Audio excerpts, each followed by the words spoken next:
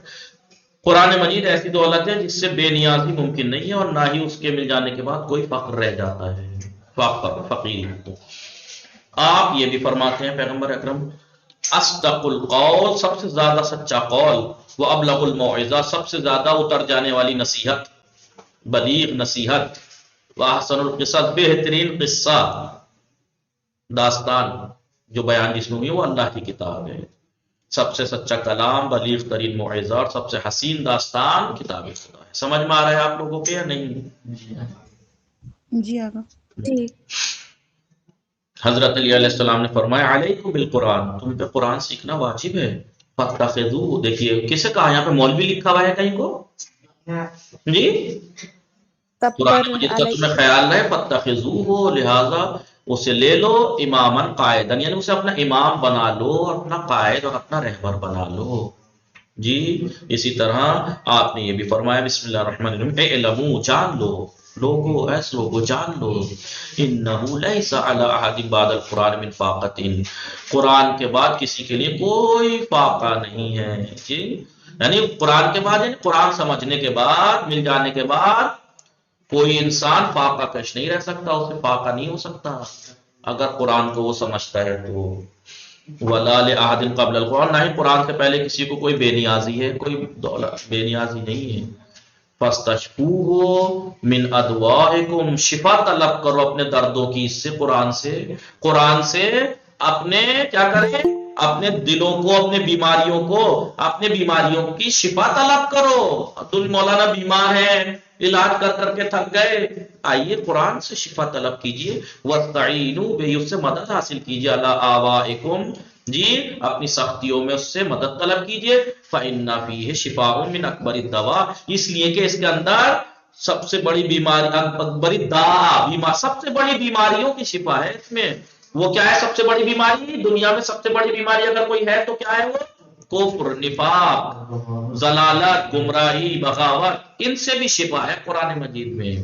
یاد رکھو، قرآن کو سمجھنے کے بعد، قرآن مل جانے کے بعد کوئی فاقہ پیش نہیں رہ سکتا، اور قرآن سے پہلے کوئی بے نیاز اور مستغنی ہو جانا یہ ممکن نہیں ہے. لہٰذا اس کے ذریعے اپنی بیماریوں کا علاج کرو، سختیوں میں اس سے مدد حاصل کرو، کیونکہ اس میں سب سے بڑی بیماریوں کی شفا ہے. وہ یہ ہیں، کون کون سی سب سے بڑی بیماریاں؟